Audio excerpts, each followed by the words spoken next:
ये कोई नए लोग अगर वीडियोस बनाए ना तो उन्हें प्यार से मना किया करें या मुझे बताया करें कि सर ये वीडियो बना रहे हैं, ये वीडियो जा रही होती है, लेकिन इस वीडियो में इनको पता होता है कि किसको लेना है किसको नहीं लेना। कई काकियाँ की काके लोग ऐसे बैठे होते हैं, तो मैंने इन्हें बताया होता है कि यार ना लेना इसको, यार रहने देना। अब वो जो नए लोग आके उस दिन वो पीटीवी का जो भी बंदा कहता है वो वहाँ बैठे कहीं वीडियो बनाता रहा, ये लाइव मैं कह रहा हूँ उसे भी शायद पहुँच जाए, और अपने शौक से बना रहा होगा, लेकिन नहीं बीच में पता नहीं किस किस की आई। ठीक है, तो ये है भी अनएथिकल है। बाकी जगहों पे तो वो गेट पे मोबाइल सारों के रखवा लेते हैं, कहते जाते हुए ले लेना, वैसे भी डिस्टर्बेंस होगी। यहाँ अगर आपको कुछ नहीं कहा जाता तो ये ख्याल किया करें, ज़रूर आपने बनानी है तो पूछ के बना लिया करें। तो उस दिन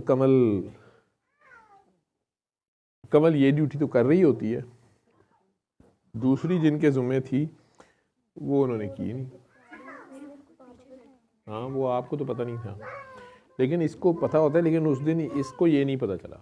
ये इसने देखा, इसने देखा था, इसने कहती है मैंने 2 दफ़ा कहा था तो किसी ने कहा कि चुप रहो, किसने कहा था?